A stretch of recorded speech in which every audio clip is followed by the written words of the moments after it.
I am at as of last weekend. I was at 237. Let's see. 237 hours Let's just do. just to get one damn deer. What are you at? 237. Whoa. 237 hours. I don't even know. Oh no, I did hunt for that whole week though. Yeah.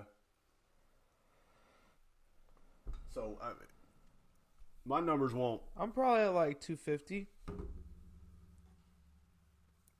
Yeah, 250. I suck. But my my season shows it. Yeah. Yes, it has. Yes, it has. And if I would have shot the deer that I could have shot this year, Yours I would would have be. showed it too. Well, I would have been the doe guy. I would have just So been the doe what guy. does that mean? The doe guy. I don't want any more does. I got my doe. I'm cool. I wanted Get the another buck. one. Shoot them. Oh, I'm going to now. Meat on the table. That's what Yes. it comes down to. It's damn good. It's damn good. It is. So yeah, just finish out your year going the way you're going. So let's say 5 January rolls around. So deer season is officially over. No longer go out. What are you going to do? I'm gonna keep going out. Not hunting, but my deer season ends the weekend after it goes out, or my deer season starts back up when it goes out. Yeah. Because of the work related stuff that goes into it. Yes. Stands, roads. It's a lot. It's a lot of work. It's a lot of work. Speaking of a lot of work, and I'm about to go in on a second. I'm about to speak some truth. It's going to probably be very boring, but it needs to be said. I have heard too many stories and too many name drops about people with access to hunting property not doing what they're supposed to be doing as far as keeping their word, keeping the landowner happy, just being a man about the situation, and just going out, using and abusing your privileges, and then just be ghosts for the rest of the time. So, guys, if you are that person and you are taking offense to what is being said right now, go to your landowner, go to whoever is giving you permission, thank them, and do whatever you need to do to make sure that you worked your keep. There's Yeah. nothing that That's, irritates me. That's a quick way to get out of a hunting property and friends. That's a quick way to burn a lot of Is bridges.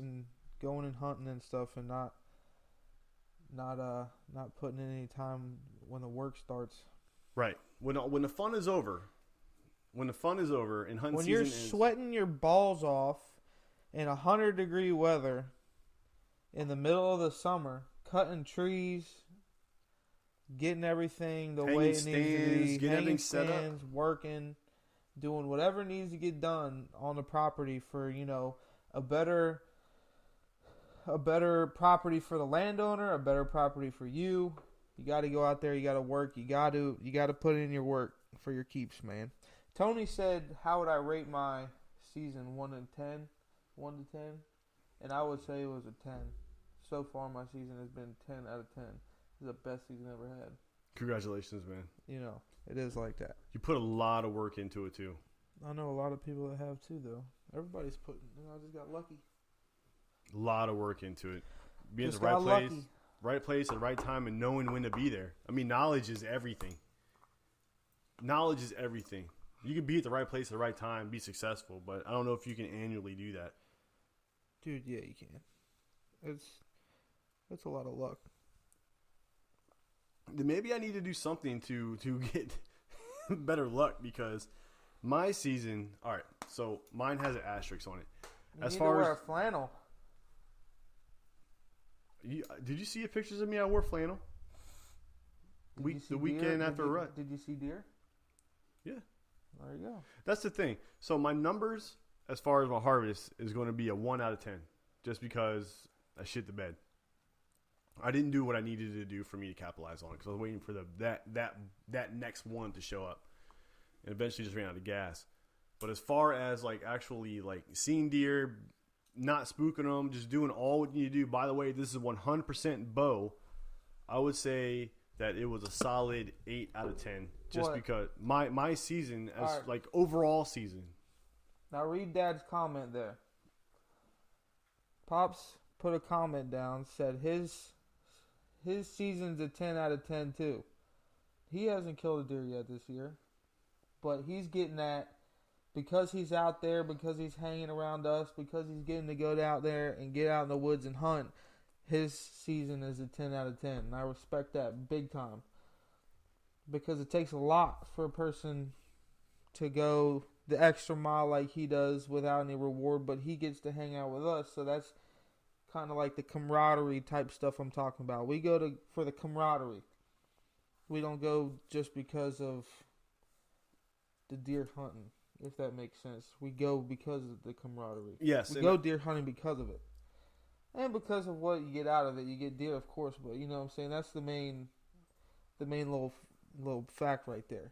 that's just it right there in a nutshell. So if you look at Connor and his family situation on like a overall breakdown of everything, it is like a legit time warp back in time where you had some guys, some buddies, some family getting together, going out and doing what they love, how they love to do it, and reaping the rewards from it, whether it be a harvest deer, whether it be, hey, my son shot a big buck, or hey, you know, just sitting there having the shack talk, the hunt shack talk, and that right there, just Some of my best times ever have been sitting right there in that shack.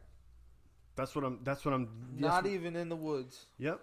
And that's it. And I have never experienced that, and I can honestly say after seeing that, You get to experience something a little bit different this week. Beeb wasn't down there last weekend. You were there. Beeb gonna be there this weekend. I love He's not even in here right now. just the overall vibe of everything and how everybody was just top notch, and everyone just loved. You could tell that you guys just love being there, and Of course. I can see why everyone would rate a 10 out of 10 in that situation. Me, I got 13-year-olds knocking on my door saying, "Hey, sir, are you deer hunting?" Well, I was. So, yes, 10 out of 10. 10 out of 10. So I'll go into my public thing, my public setup. I told Connor, I'm sure I said here on the show many times, I'm not hunting my cluster anymore in that program, the public program. Reason being is because the little 13-year-old girl's walking her dog. I got the guy smoking pot here to my right. I got the deer hunter who trips over a log, and I see him walking with his tree stand and his bow and stuff like And he that on tripped his and back. fell? Tripped and fell on the log right in front of me. He's probably 6 yards in front of me. You should have went. He hit me up saying he was coming in. I'm like, all right, cool. I made sure I was set up, so I was being on the lookout. He was wearing a white T-shirt, looking like Lee Harvey Oswald. White T-shirt, and just like tripped and fell over a log. And I'm like, all right. He cussed a little bit. He got up and brushed his knees off. he picked his stuff. Dude, everybody's been there though. When you fall in the woods, it sucks, man, because you got all the gear on, you know, and then like it's a struggle getting up off the ground. You're like, man. Did you tell everybody that you were coming and to watch you? Because he did. No, It I was didn't. funny. I don't know if maybe someone has seen me fall in the woods before. I don't know. Like, hey man, I'm coming in. I'm gonna sneak right there, right behind you. He snuck right in front of me, 60 yards, and fell right on his face. All you heard was cling, cling, cling, cling, cling. He gets up, brushes his knees off, and keeps it moving. He did not. You know what? The same hunt, and it was before the time changed. So this was pre, early. We're Early still in season. buck season, but it's like early before Halloween. And he got out of the stand at 6:30. When was shooting light?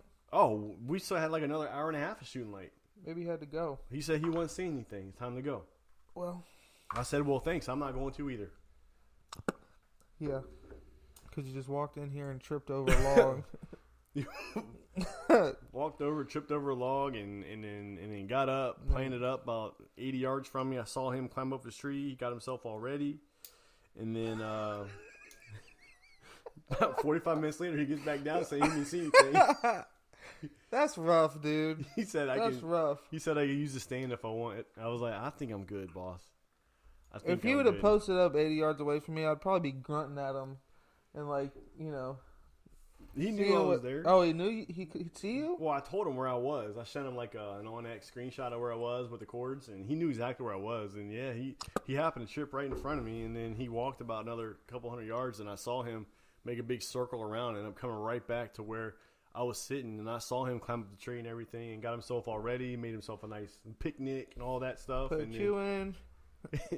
He got back down. Dropped his chew, climbed back down, picked it back up. Hate when that happens. It happens more often than not, man. It happens way more often than not. There have been some stories where I swear I get up in a tree, and this is earlier on in my hunting life, where I would get up, get myself ready, and this would be on a hang on, and I am scared to death of this thing. And it was a Field and Stream straight from, it was like $40 from Dick's, and you get on and you're like, oh, okay. All right. Hope this thing doesn't give out. I tried to do the old stand-up thing where I'm standing up and I'm like holding on to the tree, like, can I stand up? Yep, I got it. So then I practiced. I realized, you know what? I'm not gonna stand up to this thing. I'm gonna practice shooting sitting down. There you go. Until a deer comes up from behind you and it's just like looking at you, like, oh. So Lord. It did. It came back from behind me from about 7 o'clock. So I turn around and I see him.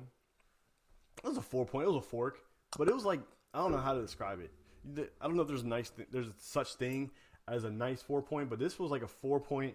It would have been like a 6 without brow tines. Anywho, he stood up there, and then I didn't have my release. It was an old Velcro joint, and I pulled back, and then the cable was nylon. Broke as soon as I drew back, smacked me in my face. Pieces fly everywhere. That happened to Chris with his thumb release. He pulled that sucker back and went, wow! Yeah. That happened to me too before. Yeah. So what's ironic was that after that happened, I decided that you know what? That hang on from Dick's Sporting Goods 10 years ago is still up in that tree. There's a beehive on it right now. I was scared. I didn't want to take it down, but I ended up shooting that deer 2 weeks later. Cool. The antlers are right there on top of that tree. There you go. That's it. So that was everyone has horror stories, but it magnifies it when you have an audience, and it always happens. There's always something that you did that morning or that afternoon. You're like, damn, I hope no one saw this, or you know what? I'm not going to say anything. I'm going to keep that one to myself. One thing I hate with these metal stands. And don't get me wrong, I love hunting out of a metal ladder stand. They're comfortable, and I like them. But one thing that gets me going is when you walk into your stand nice and quiet, take your time, everything's going good, you're feeling good about it, and you step on the first rung or ring or whatever you'd call it. You step on the first step, and it goes, king! And it just echoes. Yep. And you're like, nice. All right, well, that's one thing I don't like about them. So there are two that The wood ones don't do that, but the wood ones are hard to, when you put a wood one in the tree, it's gonna stay there. When you put a wood one in a tree, you are officially committed. Like there is no turning back. We got a lot of them, dude. When you put that lag bolt in that tree, at that moment, this is going to be our stand. Yeah. And that's it. Yep. Now it's big enough where you can turn around and do what you need to do with it and shoot behind you, shoot in front of you, shoot whatever you need to do, but you are committed with that big. It's like a cruise ship. 18 feet in the air. Mm-hmm. And that's the only way I can describe it. A huge platform, rail around it, nice seat. A little baskets there to put all your stuff in. You know what I'm saying? It's luxury. I like those baskets. I liked them a lot, actually. I thought they came in clutch. was like, oh, this is nice. I can put my binoculars on here. I don't have to keep everything on me.